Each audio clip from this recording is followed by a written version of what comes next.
Razakar movie ఇప్పుడు ఎందుకు తీసుకొచ్చారు? తిన్నది అరగక ఒక కుక్క మురిగితే అది విని వీధిలో ఉన్న కుక్కలన్నీ అరవడం మొదలు పెడతాయి. కానీ ఆ కుక్కలకు తెలియవు అవి ఎందుకు అరుస్తున్నాయో. అచ్చం మన సమాజంలో ఇలాగే కొంతమంది అజ్ఞానులు ఉన్నారు.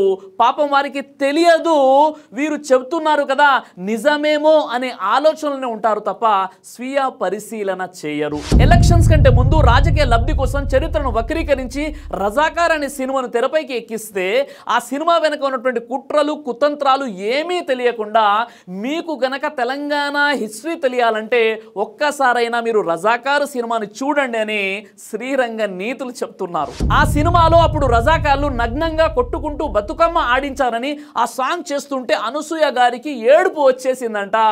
అప్పుడైతే రజాకార్లు కొట్టారు, మరి ఇప్పుడు ఎవరు కొట్టారు మిమ్మల్ని? ఇప్పుడు మీరు మొత్తం బట్టలు కూడా తీసుకొని సోషల్ మీడియాలో ఫొటోస్ పెట్టేసి విపరీతంగా ట్రోలింగ్ గురైపోయి ఏడవడం అనేది జరగలేదా? ఒక హిస్టరీకి సంబంధించి ఒక మతానికి సంబంధించి కనీస అవగాహన కూడా లేకుండా క్యారెక్టర్ పాత్రలు వేసి ఆ తర్వాత ప్రీ రిలీజ్ ఫంక్షన్ ప్రోగ్రామ్స్ లో ఓవర్ యాక్షన్ తో కామెడీలు చేయడం ఎంతవరకు సమంజసం అంటారు? డైరెక్టర్ యత సత్యనారాయణ దర్శకత్వంలో 45 కోట్లు పెట్టి రజాకార్ అనేటటువంటి ఈ మూవీ మార్చి 15, 2024న తెలంగాణలో ఈ మూవీ అనేది రిలీజ్ అయింది. మరి మూవీ యొక్క రివ్యూ ఏంటి? ఇది ఎలా ఉంది అంటే తెలంగాణలో హిందూ ముస్లిములు భాయిగా ఉన్నారు. ఈ సినిమా చూసి భౌ అనుకుంటారు. తెలంగాణలో హిందూ ముస్లింలు గంగా జమున తహసీబ్గా ఉన్నారు. ఈ సినిమా చూసిన తర్వాత పెట్రోల్ కిరసనాయిల్ తహసీబ్గా మారిపోతారు. ఈ సినిమా యొక్క సంక్షిప్తపరమైనటువంటి రివ్యూ ఇది. తెలంగాణ సాయుధ రైతాంగ పోరాట ఉద్యమం జరిగింది. భూమి కోసం, భుక్తి కోసం, వెట్టి చాకిరి విముక్తి కోసం ఆనాటి నిజాం రజాకార్ పాలనపై తెలంగాణ యోధులు తిరగబడ్డారు అన్న విషయం వాస్తవమే. అయితే ఆ రజాకార్లు ఎవరు? కేవలం ముస్లిములా? ఆ రజాకార్ల వెనక ఉన్నది ఎవరు? రజాకార్ సినిమాలో రజాకార్లు హిందువులను మతం మారమని బలవంతంగా చిత్రహింసలు పెట్టి కొట్టి చంపారు అని చూపించడం జరిగింది. కానీ రజాకార్ల చరిత్రలో హిందువులను మతం మారమని చెప్పినట్లుగా ఏ ఒక్క ఆధారము కూడా లేదు. చరిత్రను పూర్తిగా వక్రీకరించేసి హిందూ వర్సెస్ ముస్లిముగా ఈ సినిమాని తెరపైకి ఎక్కించడం వెనక ఉన్నటువంటి రాజకీయ లబ్ధి ఏంటో ఒక్కసారి తెలుసుకోండి. సామాన్య హిందువులపై దౌర్జన్యాలు చేయడానికి మరియు తెలంగాణ సాయుధ విప్లవకారుల నుండి తన అధికారాన్ని కాపాడుకోవడానికి నిజాం రాజు ముస్లిం సమూహంతో ఏర్పాటు చేసినటువంటి ఒక ప్రైవేట్ ఆర్మీయే రజాకార్లు అని చెప్పేసి ఈ విధంగా చరిత్రను వక్రీకరించేసి ఆనాడు రజాకార్లు మరియు ప్రజలకు మధ్య జరిగినటువంటి పోరాటాలను కూడా హిందూ ముస్లిముల మధ్య జరిగినటువంటి గొడవలుగా చిత్రీకరించేసి ఈ రజాకార్ అనేటటువంటి సినిమాను తెరపైకి ఎక్కించడం జరిగింది. అసలు రజాకార్లు ఎవరు? వారు ఎన్ని గ్రూపులుగా ఉన్నారు అంటే 7వ నిజాం అనేటువంటి మీర్ ఉస్మాన్ అలీ ఖాన్ ఆధీనంలో ఖాసిం రిజ్వీ ఆధ్వర్యంలో పనిచేసేటటువంటి నిజాం యొక్క ప్రైవేట్ ఆర్మీనే రజాకార్లు అని అంటారు. అయితే ఈ రజాకార్లంతా కూడా ముస్లిములే. వీరు హిందువులపై దౌర్జన్యాలు దాడులు చేశారు అనేది పచ్చి అబద్ధం. చరిత్రహీనులు చెప్పేటటువంటి విషయం ఇది. అప్పట్లో రజాకార్లు అంటే కేవలం ఒకే గ్రూపు కాదు, 5 రకాల రజాకార్ల గ్రూపులు ఉండేవి. అందులో ఒకటి ఖాసిం రిజ్వీ ఆధీనంలో పనిచేసేవి. అంటే వీరంతా కూడా ముస్లింలు కాదు. ఆ 4 గ్రూపుల వారు అంటే రజాకార్లలో ముస్లింలు కానటువంటి గ్రూపులు కూడా ఉన్నాయి. ఈ విధంగా ఈ 5 రజాకార్ల గ్రూపుల్లో ఒకటి ఖాసిం రిజ్వీ ఆధీనంలో ఉంటే 2 హిందూ రజాకార్లు, 3 పోలీస్ రజాకార్లు, 4 కమ్యూనిస్ట్ రజాకార్లు, 5 కాంగ్రెస్ రజాకార్లు. వీరంతా కూడా రజాకార్లుగానే పిలువబడేవారు. వీరంతా కూడా తెలంగాణ గడ్డపై అత్యాచారాలు అదేవిధంగా దౌర్జన్యాలు చేశారు అని చెప్పడంలో ఎలాంటి సందేహం లేదు. కానీ మత ప్రాతిపదికన, మతం ఆధారంగా దౌర్జన్యాలు, అత్యాచారాలు, అఘాయిత్యాలు జరగలేదు. ఎవరైతే పెత్తందాలు దొరలు ఉన్నారో వారికి వ్యతిరేకంగా తిరుగుబాటు చేసిన వారిపై దౌర్జన్యాలు చేశారు. అదేవిధంగా పేదలను దోచుకునే విషయంలో వీరు దౌర్జన్యాలు చేశారే తప్ప హిందువులపై ముస్లింలు దౌర్జన్యాలు చేశారు, ముస్లింలు రజాకార్లండి అని చెప్పడం ఇది పనికి మాలిన విషయం తప్ప ఇందులో ఎలాంటి వాస్తవం లేదు. విష్ణూరి రామచంద్రారెడ్డి, చెన్నారెడ్డి ప్రతాప్ రెడ్డి వీరి ఆధీనంలో లక్షలాది ఎకరాల భూములు ఉండేవి. వేల కోట్లకు భూస్వాములుగా ఉండేవారు. వీరి యొక్క సైన్యం, వీరి యొక్క బలగం, వీరి యొక్క బలగాలు ఎవరంటే రజాకార్లకు అంత ఊతమిచ్చింది ఎవరు? విష్ణూరి దేశ్ముఖ్ 40 గ్రామాలు 40,000 ఎకరాలు సొంతం. సూర్యాపేట దేశ్ముఖ్ 20,000 ఎకరాలు సొంతం. బాబాసాహెబ్ దేశ్ముఖ్ కి మిర్యాలగూడ ప్రాంతంలో 50,000 ఎకరాలు సొంతం. కల్లూరు దేశ్ముఖ్ కి 1,00,000 ఎకరాలు సొంతం. చిన్నారెడ్డి ప్రతాప్ రెడ్డికి 1,50,000 ఎకరాలు సొంతం. ఇది సూర్యాపేట కేంద్రంగా ఉండేది. ఇలాంటి ఆస్థానాలు కొన్ని వందల కొలది ఉండేవి. మదిర నుండి మొదలు పెట్టుకుని ఆదిలాబాద్ వరకు ఉన్నటువంటి కొన్ని లక్షల ఎకరాలకు భూస్వాములు ఎవరు అంటే హిందువులే కదా. ఇందులో ఎవరైనా ముస్లిమ్స్ ఉన్నారా?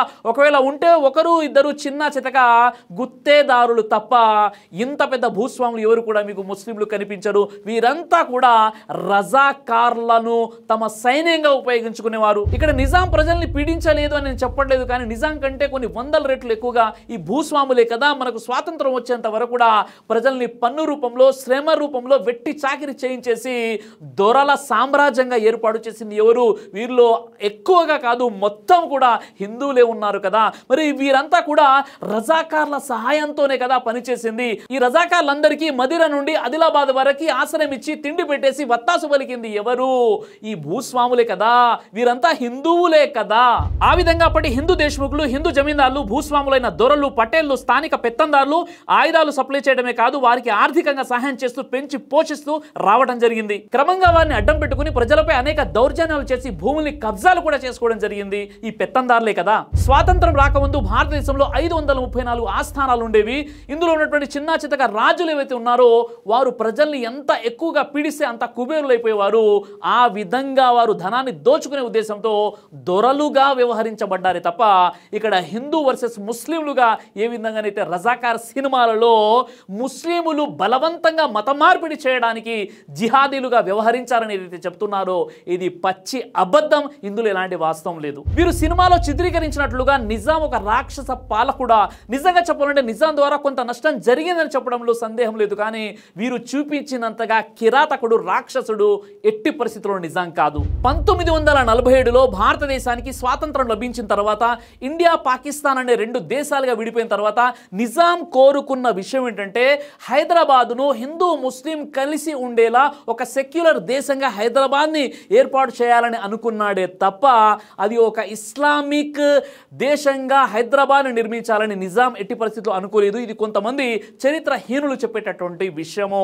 అయితే ఈ విషయానికి సెంట్రల్ గవర్నమెంట్ ఒప్పుకోలేదు. ఆ తర్వాత హైదరాబాద్ని కూడా భారతదేశంలో విలీనం చేయాలని చెప్పినప్పుడు నిజాం హైదరాబాద్ని కూడా భారతదేశంలో విలీనం చేయడం జరిగింది. కాబట్టి ఆ తర్వాత కేంద్ర ప్రభుత్వం ఆయనకు హైదరాబాద్ రాజ్ ప్రముఖ్ అనేటటువంటి ఒక స్థానాన్ని ఇవ్వడం జరిగింది. 1956 వరకు కూడా నిజాం అదే స్థానంలో ఉన్నాడు. ఒకవేళ నిజాం గనక ఒక నికృష్టుడు, నీచుడైనటువంటి, ఒక క్రూరుడైనటువంటి పాలకుడు అయినట్లయితే మనకు స్వాతంత్రం వచ్చిన తర్వాత కూడా హైదరాబాద్ రాజ్ ప్రముఖ్ ఆయనకు ఒక స్థానాన్ని ఎందుకు కల్పిస్తారు? మీరు ఒకసారి గూగుల్లో కూడా ఈ విషయాన్ని సెర్చ్ చేసుకోండి. అయితే అప్పటి నిజాం నవాబ్ కోరుకున్నదల్లా హైదరాబాద్ని ఒక ప్రత్యేకమైన దేశంగా చూడాలన్నదే. ఈ క్రమంలో తన యొక్క అధికారాన్ని కాపాడుకోవడానికి నిజాం నవాబు కొన్ని తప్పులు చేశాడని చెప్పడంలో సందేహం లేదు. రజాకార్లకు కూడా సపోర్ట్ చేయడం జరిగింది. కానీ ఆ తర్వాత పుట్టుకొచ్చినటువంటి నకిలీ రజాకార్లు ఎవరైతే ఉన్నారో వారు చేసినటువంటి దౌర్జన్యాల ముందు నిజాం బలహీనుడైపోయాడు. ఆ తర్వాత తెలంగాణలో లా అండ్ ఆర్డర్ కూడా గతి తప్పిపోయింది. ఆ తర్వాత ఈ నకిలీ రజాకార్లు చేసినటువంటి దౌర్జన్యాలు ఏవైతే ఉన్నాయో అవి ఎక్కువగా మితిమీరిపోయాయి కూడా. కానీ హిందువుల్ని బలవంతంగా తన ప్రైవేట్ ఆర్మీ ద్వారా ముస్లింలుగా మార్చడానికి నిజాం క్రూరంగా వ్యవహరించాడని చెప్పడంలో ఇది ఎంత మాత్రం కూడా సమంజసమైన విషయం కాదు. హైదరాబాద్ని నిజాం నవాబులు 220 సంవత్సరాలు పరిపాలించారు. అయితే వారి యొక్క ఆస్థానంలో ఎంతో మంది హిందువులు కూడా పనిచేయడం జరిగింది. నిజాం ఆ రోజుల్లోనే ఎస్సీ వర్గం విద్యాభివృద్ధి కోసం ₹1,00,00,000 నియమించడం జరిగింది. 1953లో ఔరంగాబాద్లోని తన సొంత స్థలం నుండి 54 ఎకరాల భూమిని డాక్టర్ బిఆర్ అంబేద్కర్ గారికి కాలేజ్ నిర్మించుకోవడానికి విరాళంగా ఇవ్వడం జరిగింది నిజాం నవాబ్. అంతేకాదు సోదరులారా, ఈరోజు మనం చూసినటువంటి ఆర్టీసీ వ్యవస్థ ఏదైతే ఉందో ఇది కూడా నిజామే నిర్మించాడు.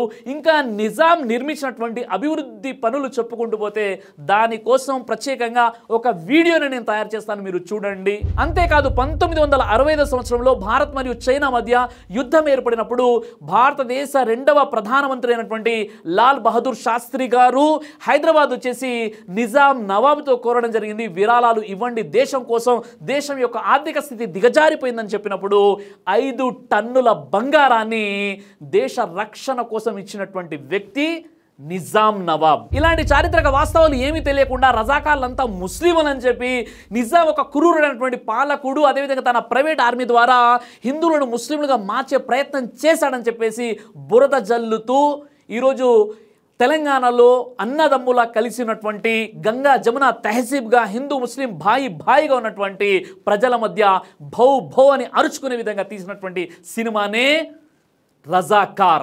ఈ రజాకార్ మూవీ తర్వాత పోలీస్ యాక్షన్ అనే మూవీ తీసేటువంటి ధైర్యం ఈ డైరెక్టర్కు ఉందా? 1948 సెప్టెంబర్ 17, 18 తేదీలో ఏం జరిగింది చరిత్రను కాస్త మీరు చూడండి. ఒక్క హైదరాబాదులోనే 27,000 మంది ముస్లింలను అతి దారుణంగా చంపడం జరిగింది. పోలీస్ యాక్షన్ పేరుతో మహారాష్ట్ర నుండి ఇతర రాష్ట్రాల నుండి వచ్చినటువంటి నకిలీ రజాకారులు, అదేవిధంగా పోలీస్ బలగాలు, ఆర్మీ దళాలు ఏవైతే ఉన్నాయో అతి దారుణంగా హైదరాబాద్లో 27,000 మంది ముస్లింలను ఈ 2 రోజుల్లో చంపడం జరిగింది. దీనిపై కూడా పోలీస్ యాక్షన్ అనే పేరుతో మూవీ తీసేటటువంటి ధైర్యం ఉందా? రాజకీయ నాయకులు, రాజకీయ పార్టీలు తమ స్వార్థం కోసం దేశంలో ఉన్నటువంటి అన్ని వ్యవస్థలను వాడుకుంటున్నారు. ఇప్పుడు సినిమా రంగాన్ని కూడా తమ స్వార్థం కోసం వాడుకోవడం, ఆ రొంపిలో దించడం అనేది చాలా బాధాకరమైన విషయం.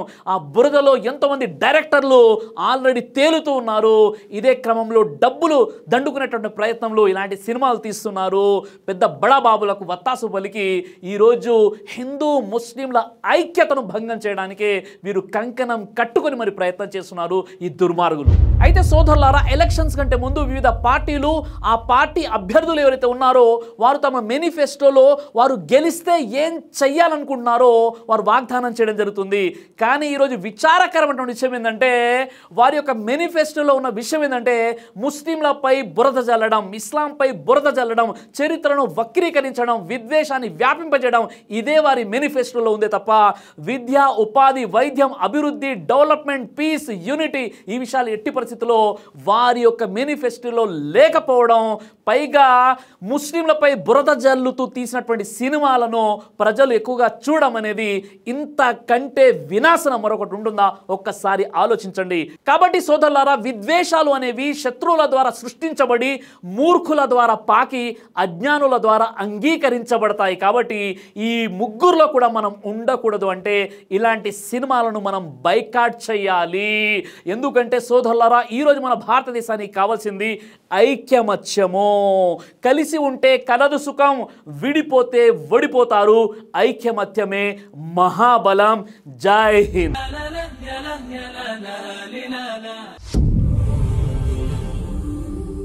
బ్రదర్ సిరాజ్ అని యూట్యూబ్ ఛానల్ని మీరు సబ్స్క్రైబ్ చేసినట్లయితే ఇన్షాల్లా దేవచిత్తం అయితే మీకు వీడియోస్ వస్తుంటాయి. అదేవిధంగా బ్రదర్ సిరాజ్ అనేటటువంటి ఫేస్బుక్ని కూడా లైక్ చేయడం వల్ల మీకు వీడియోస్ వస్తుంటాయి.